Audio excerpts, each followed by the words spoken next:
Hello बच्चों, स्वागत है आपका अपने YouTube चैनल एचएम क्लासेस में। और बच्चों, आज जो वीडियो हम आपके लिए लेकर के आए हैं वो क्वाड्रेटिक इक्वेशन की कुछ वर्ड प्रॉब्लम्स है और नंबर बेस्ड वर्ड प्रॉब्लम है अभी जो हम लेकर के बोर्ड पे आए हैं आपके लिए। तो चलिए शुरू करते हैं बच्चों। क्वेश्चन पढ़ते हैं। सबसे पहले, the sum of two numbers is 15। दो नंबर का सम कितना है? 15 है। और if the sum of their reciprocal is 3/10, अगर रेसिप्रोकल का सम 3/10 हो तो दोनों नंबर्स आप फाइंड करिए। तो ये बच्चों क्वेश्चन स्टार्ट होते हैं कैसे, जैसे हमने आपको लास्ट वीडियो में शायद बताया था linear equation of two variable में, कि लास्ट से ही क्वेश्चन देखे जाते हैं, वहीं से पकड़े जाते हैं, वहीं से उठाए जाते हैं कि आपको मानना क्या है क्वेश्चन में। तो जब वो पूछ रहा है कि वो नंबर बताइए तो आपको वहीं से क्वेश्चन स्टार्ट करना है, नंबर से ही। नंबर कितने हैं? 2। तो आप क्या करेंगे, एक एक करके नंबर मानना स्टार्ट करेंगे। Let first number is equal to x, therefore second number is equal to, अगर एक नंबर हमने x मान लिया तो अब हम क्वेश्चन पढ़ते हैं। The sum of the two number is 15। दोनों नंबर का जोड़ 15 है। एक अगर x है तो दूसरा क्या हो जाना चाहिए? 15 माइनस x हो जाना चाहिए। सिंपल सी बात है, दोनों का सम क्या हो जाएगा? 15।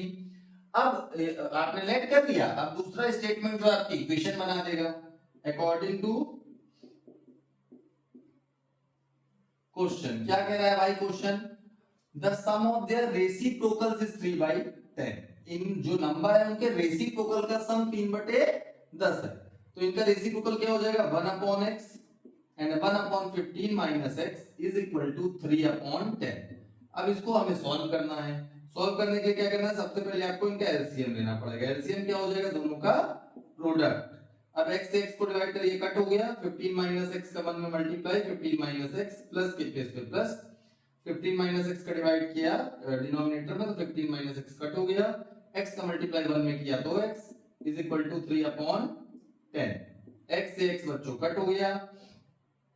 अब आपका क्या हो गया? नेक्स्ट लाइन में देखिए, 15/x in bracket 15 minus x is equal to 3/10। अब 3 से 1 टाइम, 3 से बच्चों 5 टाइम में कट हो गया। और उसके बाद आप क्या कर दो? Cross multiply. क्रॉस मल्टीप्लाई जब आप करोगे तो 10 into 5 is equal to x in bracket 15 minus x। आते हैं आगे। 10 into 5 क्या हो जाएगा बच्चों? 10 into 5 आपका हो गया 50। 50 is equal to 15x minus x square, x into x, x square. अब ये आपका क्वाड्रेटिक इक्वेशन बन गया। और इसको सॉल्व करना हमने आपको बताया था कि सबसे पहले आप इसको स्टैंडर्ड फॉर्म में लेके आएंगे। स्टैंडर्ड फॉर्म के लिए क्या करोगे आप? एक्स स्क्वायर को आप लेफ्ट हैंड साइड ट्रांसफर करो, पॉजिटिव हो गया। 15x को लेफ्ट हैंड साइड ट्रांसफर करो, नेगेटिव हो गया। 50 अपने प्लेस पर है, इज इक्वल टू 0। अब इसको हमें सॉल्व करना है। सॉल्व करने के लिए हमने आपको पहले भी बताया है मिडिल टर्म स्प्लिटिंग में, इस तरीके से हम लिख लेते हैं। फिर हम क्या करेंगे? ये बहुत ही बेहतरीन तरीका है, ध्यान रखिएगा, आपको कहीं नहीं मिलेगा, कहीं भी नहीं मिलेगा, सिर्फ मेरी वीडियो में मिलेगा। जो तरीका हम आपको बताते हैं मिडिल टर्म स्प्लिटिंग को सॉल्व करने का, ध्यान दीजिए। कांस्टेंट टर्म का मल्टीप्लाई एक्स स्क्वायर वाले टर्म के कोफिशिएंट के साथ आपको करना है विद साइन। जैसे 50 into 1 50 और plus plus plus, it means 50 के ऐसे फैक्टर की प्लस करने पर 15 आ जाए। अगर माइनस आता तो माइनस करने पर हमें 15 लाना होता। अब प्लस करने पे लाना है तो 10 और 5, 10 प्लस 5 15 हो जाएगा और 10 into 5 50 हो जाएगा एक्स स्क्वायर। बाकी जो साइन का अरेंजमेंट है वो ये साइन आगे वाला खुद ब खुद कर लेता है। देखिए minus 10x minus plus minus 5x plus 50 is equal to 0। दोनों में कॉमन करना स्टार्ट करिए। x common, x minus 10, 5 common किया बट हमको x चाहिए पॉजिटिव तो माइनस 5 कॉमन किया तो x हो गया पॉजिटिव और 50 हो गया नेगेटिव। 10 टाइम x माइनस 10 दोनों ही टर्म में कॉमन हो गया तो x माइनस 10 बचा क्या हमारे पास? x minus 5 is equal to 0। Factor आपके हो चुके हैं। दो केस बन जाएंगे यहां से, क्योंकि दोनों का प्रोडक्ट 0 आ रहा है। तो कभी भी दो नंबर का प्रोडक्ट 0 तभी आ सकता है जब उनमें से एक नंबर 0 हो। x minus 10 is equal to 0, x is equal to 10 पहला नंबर, और case second x minus 5 is equal to 0, it means x is equal to 5 दूसरा नंबर। दोनों आंसर बच्चों बोर्ड पे आपके सामने है, क्वेश्चन को नोट कर लीजिए, फिर कुछ क्वेश्चन हम और लेकर के आते हैं, पहले आप क्वेश्चन को नोट कर लीजिए बच्चों। अगला क्वेश्चन बच्चों बोर्ड पर आपके सामने है, नंबर बेस्ड ही क्वेश्चन है, बहुत ही इंपॉर्टेंट क्वेश्चन है और बोर्ड में आया हुआ क्वेश्चन है, और इसमें कंफ्यूजन रहती है, क्या कंफ्यूजन रहती है वो हम बताएंगे क्वेश्चन में आपको। पहले क्वेश्चन पढ़ते हैं। Find two consecutive odd positive integers sum of whose square is 290। दो कॉन्जिक्यूटिव ऑड पॉजिटिव इंटीजर बताने हैं जिनका सम, जिनके स्क्वायर का सम 290 होता हो। यहाँ कंफ्यूजन जो होती है वो होती है ये लेट करने में कि दो कॉन्जिक्यूटिव ऑड पॉजिटिव इंटीजर क्या लेट किए जाए। देखिएगा ध्यान से, let two consecutive odd positive integer are क्या हो जाएंगे x and x plus 2। अगर आप कोई नंबर x पहला लेट कर ले रहे हैं, फिर दूसरा आपको ऑड ही अगर चाहिए तो आप उसमें 2 ऐड कर दो तो आपको नेक्स्ट ऑड नंबर मिल जाएगा। मान लो आपने 1 लिया, तो 1 में जब आप पहला ऑड नंबर तो 1 लिया आपने, तो दूसरा चाहिए तो क्या करोगे, 2 ऐड करोगे तभी तो 3 पे पहुंचोगे, 1 ऐड करोगे तब तो दूसरा नंबर इवन हो जाएगा। तो ऑड के लिए 2 ऐड कर दिया हमने, एकदम सिंपल सी बात है।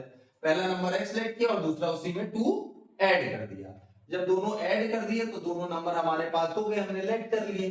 अब जो भी स्टेटमेंट उन्होंने दिया है क्वेश्चन में उसके अकॉर्डिंग हम चले जाते हैं।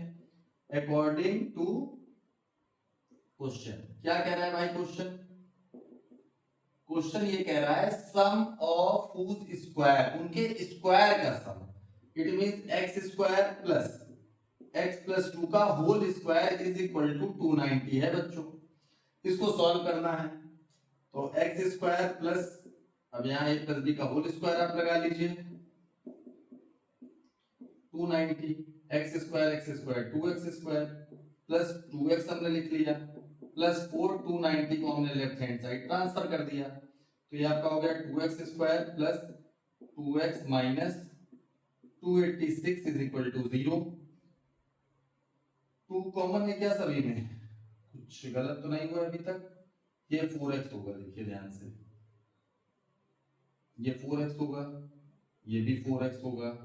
अब 2 कॉमन हो रहा है सभी में, 2 कॉमन किया तो x square plus 2x minus 143 is equal to 0। 2 को ट्रांसफर कर दिया तो x square plus 2x minus 143 is equal to 0। तो बच्चों क्वाड्रेटिक इक्वेशन एक हमको मिल गई है और इसको सॉल्व करना हमने आपको अभी बताया था, फिर से देखते हैं। x square plus 2x minus 143 is equal to 0 अपने स्टैंडर्ड फॉर्म में है, तो हमारा जो मेथड था वो एज इट इज रहेगा। हमने इसको ऐसे लिखा, 143 का 1 में मल्टीप्लाई किया 143 के ऐसे फैक्टर की माइनस करने पर 2 आ जाए।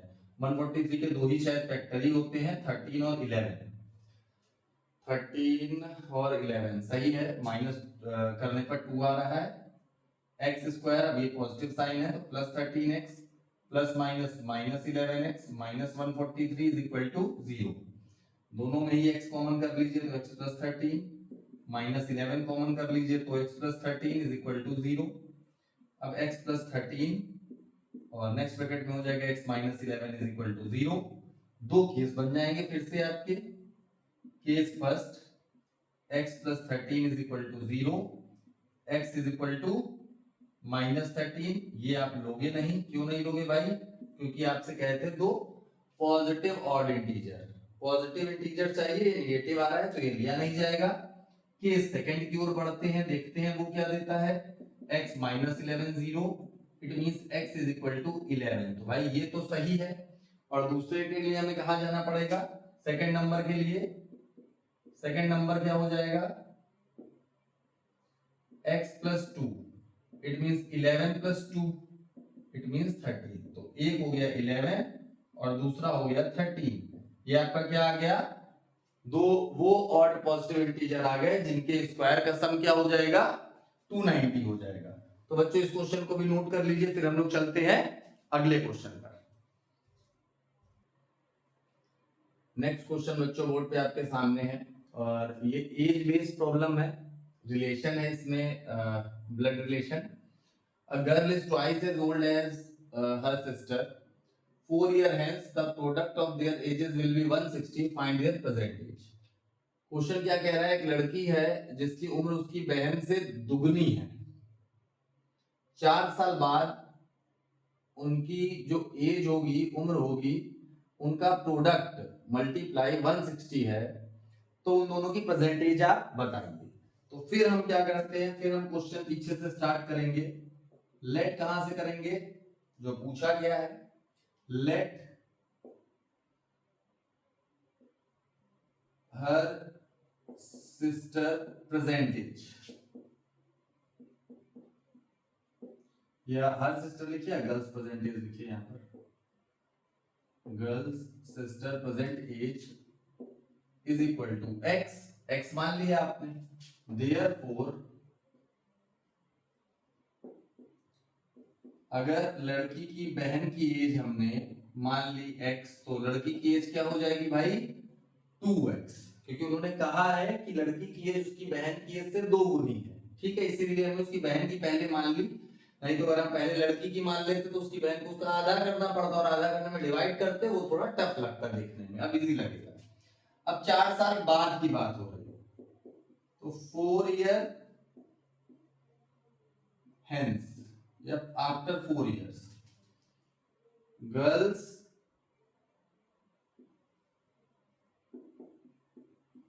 सिस्टर एज क्या हो जाएगी भाई, 4 साल बाद किसी की भी एज में क्या होगा, 4 जुड़ जाएगा। जैसे अभी अगर हमारी उम्र 25 साल है तो 4 साल बाद क्या हो जाएगी, 29 साल हो जाएगी। और गर्ल्स एज क्या हो जाएगी, 2x + 4 हो जाएगी, इनकी भी 40 साल बढ़ेगी। अब क्वेश्चन क्या कह रहा है, अकॉर्डिंग टू क्वेश्चन, क्वेश्चन क्या कह रहा है ध्यान से देखिए, दोनों का प्रोडक्ट जो है वो 160 है, it means x + 4 into 2x + 4 is equal to 160। अब इसको सॉल्व करते हैं, मल्टीप्लाई करिए, x into 2x, 2x square plus 4x plus 8x plus 16 is equal to 160, 2x square plus 12x plus 16 minus 160 is equal to 0। सब इधर transfer कर लिया हमने। अब ये 2x square plus 12x minus, solve करिए, 10 - 6 4 4 1 144 आएगा शायद, ठीक है। अब 2 सब में कॉमन हो रहा है, तो 2 हमने कॉमन कर दिया, 2 कॉमन किया तो क्या हो जाएगा, x square plus 6x minus 72 is equal to 0। देख लीजिए आप, 2 कॉमन करेंगे तो x हो गया, ये 6x हो गया, वो 72 इज इक्वल टू 0। 2 को हमने ट्रांसफर करके राइट हैंड साइड ट्रांसफर कर दिया, तो x square plus 6x minus 72 is equal to 0। Standard form में भी है, x स्क्वायर ब्रैकेट हमने खाली छोड़े, 72 इज इक्वल टू 0, 72 इंटू 1 72, 72 के ऐसे फैक्टर की माइनस करने पर 6 आ जाए, बहुत इजी है, 12 and 6, 12 - 6, क्योंकि माइनस का साइन है, माइनस प्लस माइनस, इसलिए माइनस करने पर आ जाए 12x plus minus minus 6x minus 72 is equal to 0। x common हो गया तो x प्लस 12 माइनस 6 कॉमन हो गया तो x plus 12 is equal to 0। x plus 12 common कर लिया हमने, तो बच रहा है नेक्स्ट ब्रैकेट में x minus 6 is equal to 0। दो केस बन जाएंगे आपके। केस फर्स्ट क्या है, ध्यान दीजिए, x प्लस 12 दोनों में कॉमन कर दिया तो क्या बचा, x माइनस 6। केस फर्स्ट क्या हो गया, x plus 12 is equal to 0, x is equal to minus 12। लेकिन माइनस 12 क्या हो सकती है किसी की एज, माइनस एज हो सकती है क्या, बिल्कुल सही नहीं हो सकती है, तो ये निगलेक्ट कर दिया जाएगा, इसको हम नहीं लेंगे। केस सेकंड की ओर बढ़ जाएंगे, और केस सेकंड हमारा क्या कह रहा है, x minus 6 is equal to 0, it means x is equal to 6। ये तो भाई एज सही लग रही है, तो ये आपको निगलेक्ट करके लिख के दिखाना नहीं पड़ता है, ऐसा नहीं कि सिर्फ सॉल्व कर दिया बाकी टीचर का काम है। आप जब करोगे तो आपको लिख के दिखाना पड़ेगा क्योंकि एज माइनस में नहीं होती, इसलिए ये हम नहीं ले सकते हैं। केस सेकंड में एक एज फिक्स आ चुकी है, अब हम ये किसकी एज हो गई, उसकी सिस्टर की एज हो गई, और लड़की की एज के लिए अगर हम जाएंगे तो क्या करेंगे, girl's present age is equal to क्या थी, 2x थी, इक्वल टू 2 इंटू 6, x की वैल्यू रखें तो क्या हो जाएगी बच्चों 12 ईयर। तो एक बहन 12 साल की और दूसरी बहन 6 साल की, देखिए जो था वो भी आ गया, दुगने का डिफरेंस था वो भी आ रहा है। तो बच्चों ये एज बेस्ड का बहुत ही अच्छा क्वेश्चन था, ये भी आपका सॉल्व हो गया। तो इस तरीके के क्वेश्चन आप लोग प्रैक्टिस कर लीजिए आराम से, और मिलेंगे हम लोग नेक्स्ट वीडियो में। वीडियो को लाइक, सब्सक्राइब और शेयर करना बिल्कुल भी मत भूलिएगा बच्चों। धन्यवाद।